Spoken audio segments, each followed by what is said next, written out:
in order to make their livelihood on the blood of the people of South Sudan.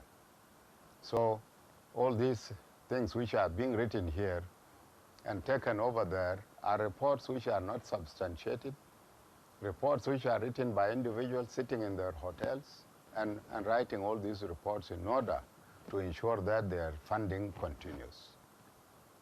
In other words, all these reports which have been written are old reports which are being replicated, and there is nothing as such. The situation now in Yerebar state is quite normal.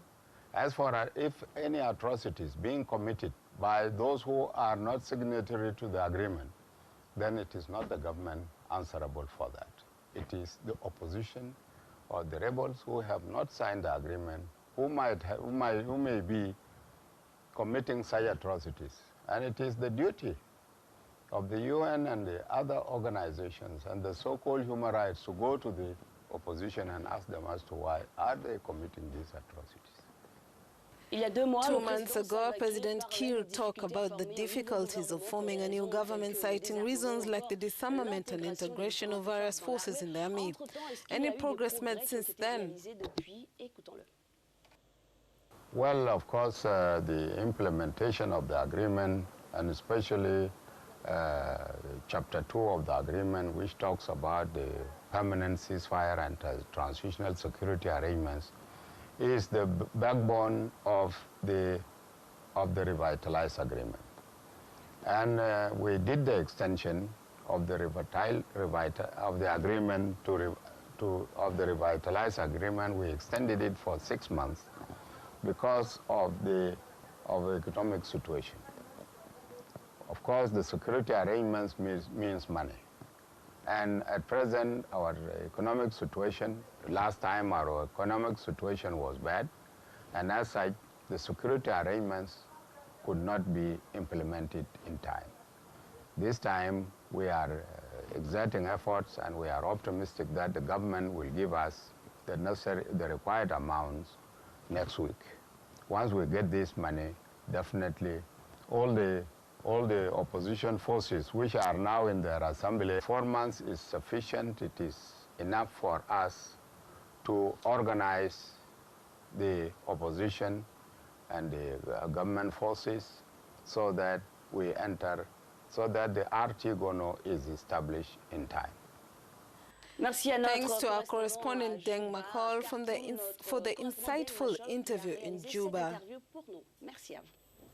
Many thanks indeed. If you're just joining us, this is The Morning Call coming to you live right here on African News. We are also live for you on our website, www.africannews.com. There you can watch us and you can see all the latest stories that we are bringing to you here on the program, and even at other times on our other programs right there. Again, log on www.africannews.com.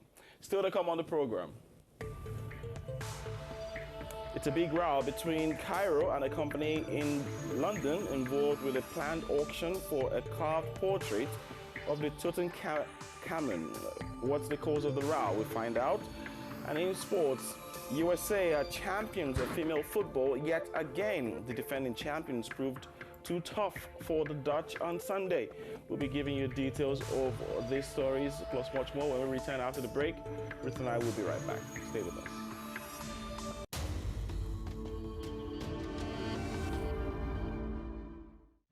Does the Middle East confuse you? There's an app for that. The all-new Arab News app for another angle on the Middle East. Download now.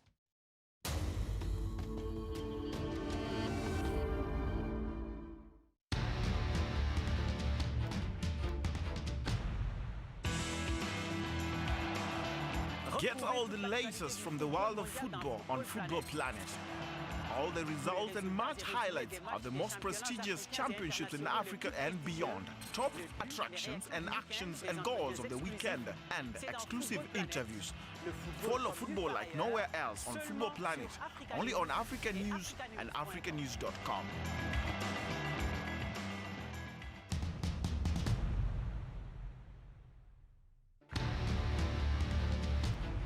We are a promise. The promise of a true African perspective. A new vision of African stories and world affairs. We are ambition. The ambition to raise standards of information in Africa. We challenge. We are independent. A newsroom fully dedicated to this continent.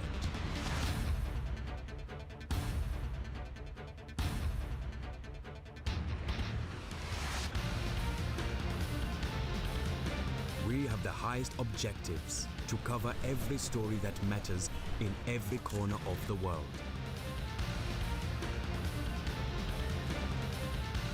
For the first time, Africa has its own voice. A new voice among nations. Africa News, your voice. If you're joining us now, kindly note the show is both in French and English. To choose your preferred language, press the blue button or the info button of your Canal Sat remote control. Jerry with the headline. Thank you very much. South Sudan's government says there will be no celebrations to mark independence anniversary as the country attains 8 years of secession from Sudan. Bad news for the LGBT community in Botswana. The government promises to appeal against the High Court's decision to decriminalize same-sex relationships. In Sudan, the military and opposition have agreed to a power-sharing deal. The deal has been hailed as a giant step towards restoring democracy in the large Horn of Africa nation. Iran decides to breach limitations on uranium enrichment as response to the United States' decision to withdraw from the nuclear agreement. Tehran announced that it will resume enrichment of its uranium above 3%. Also stay tuned for our culture segment with Claudian Sono. Le journal consacré au continent.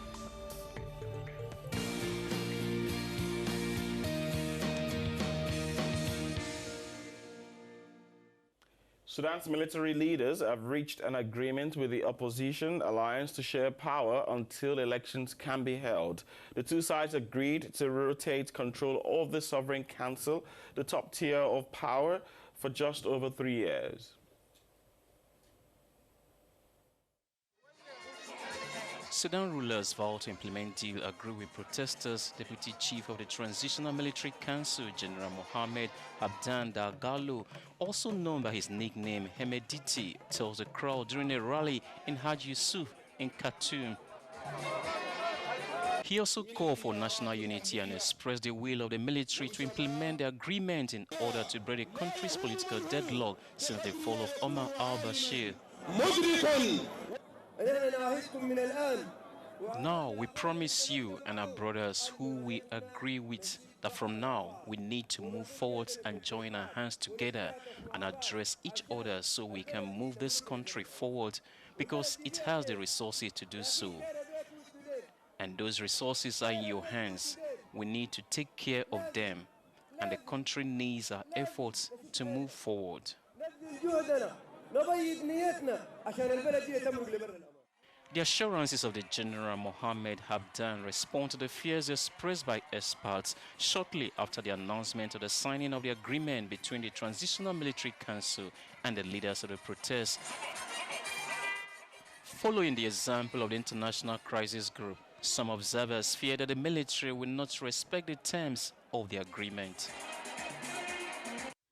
The situation in Libya was highlighted in the traditional Angelus prayer in the Vatican.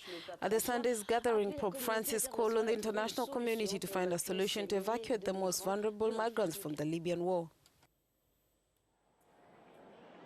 Pope Francis on Sunday expressed his sorrow for the migrants killed by a strike against a detention center in Libya that killed at least 53 people, including 6 children.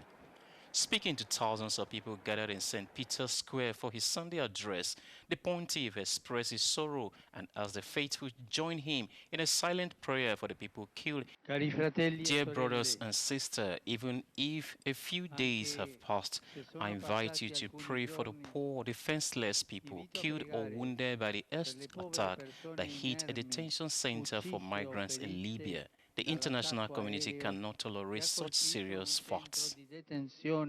The leader of the war's 1.2 billion Catholic also remembered the victims of recent violence in Afghanistan, Mali, Burkina Faso and Niger.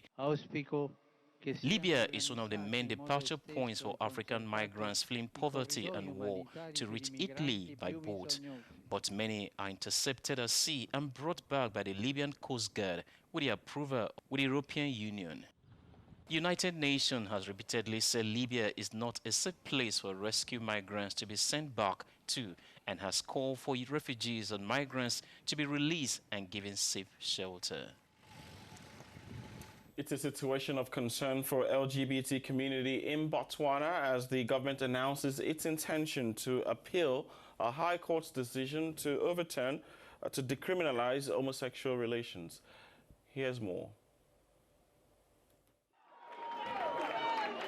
The Gaborone government, Botswana, has announced its intention to appeal the High Court's decision to decriminalize homosexual relations. On June 11, 3 judges ruled that the articles of the Criminal Code prohibiting same-sex relationships were unconstitutional and violated the privacy, freedom, and dignity of citizens. Attorney General Abraham Kashaba said on Friday in a short statement that he considers that the court made a mistake in making the decision. Immediately, the Botswana Gay, Lesbian, Bisexual Association criticized the country's persistent homophobia and transphobia. The decision of the High Court of Botswana legalizing homosexuality was taken following a student's complaint that society had changed and that public opinion was more open to sexual practices. Homosexuality is illegal in nearly 70 countries around the world. If the government succeed in reversing justice at the appeal trial, persons convicted of homosexuality could again be sentenced to 7 years in prison, as provided for in the articles declared unconstitutional by the High Court last month.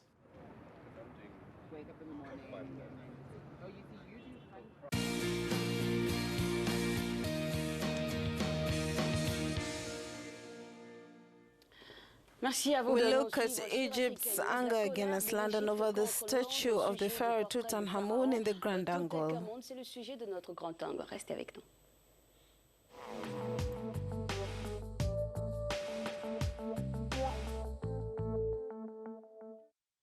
The bone of contention between London and Cairo goes the sculpted portrait of Pharaoh Tutankhamun held by Christie's auction house was sold for €5 million, enraging Cairo that claims the artwork as stolen and thus should not be sold.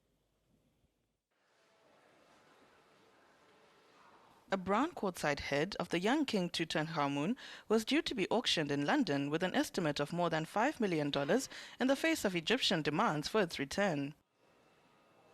The more than 3,000-year-old sculpture on display at Christie's London auction house shows the boy king taking the form of the ancient Egyptian god Hamun.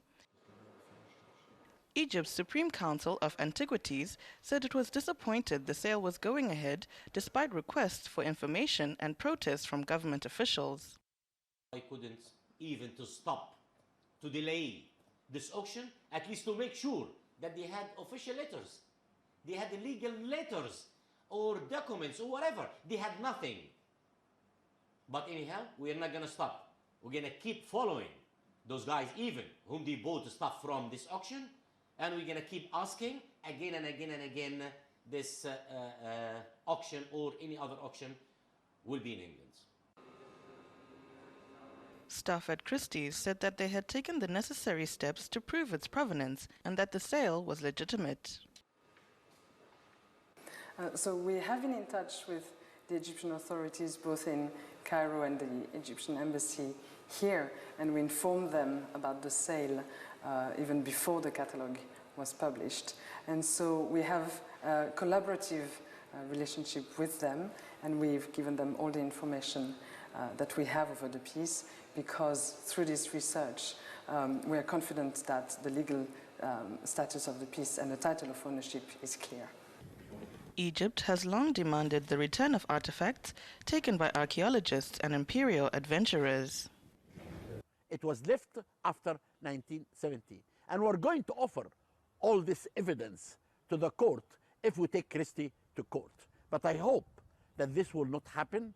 I hope that Christie will be nice to the whole world, not to Egypt. This campaign is paralleled by the demands of Nigeria for the Benin bronzes and Ethiopia for the Magdala treasures. We move away from the grand angle to some sports now. USA are champions of female football yet again. The defending champions proved too tough for the Netherlands yesterday, Sunday, winning 2-0 and winning the cup again for another third time, or the fourth time rather. We'll bring you highlights and details of that win, but let's start first with some business news. Niger's President Muhammadu Issoufou and Musa Faki Mahamat, President of the African Union Commission, has commended the launch of the African Continental Free Trade Area. Issoufou says it is the biggest historic event for the African continent since the creation of the Organization of African Unity in 1963. The Continental Free Trade Area is the path to prosperity for Africa. It is the establishment of a market, a vast market, the largest market in the world, a market of 1.2 billion consumers today and will be 1.7 billion consumers in 2030. Nigeria and Benin, two of the countries that had not yet signed the agreement, joined the African Continental Free Trade Area Agreement on Sunday at the opening of the African Union Summit in Niamey. Barely a year later, the number of signatures has risen to 52, and with the signatures of Benin and Nigeria just now, we are at 54 out of 55. So almost all the members of our union were the last instrument handed over. Currently, African countries trade only about 16% of their goods and services with one another, compared to 65% with European countries. The AU estimates that implementing the African Continental Free Trade Area will lead to a 60% boost in intra-African trade by 2022.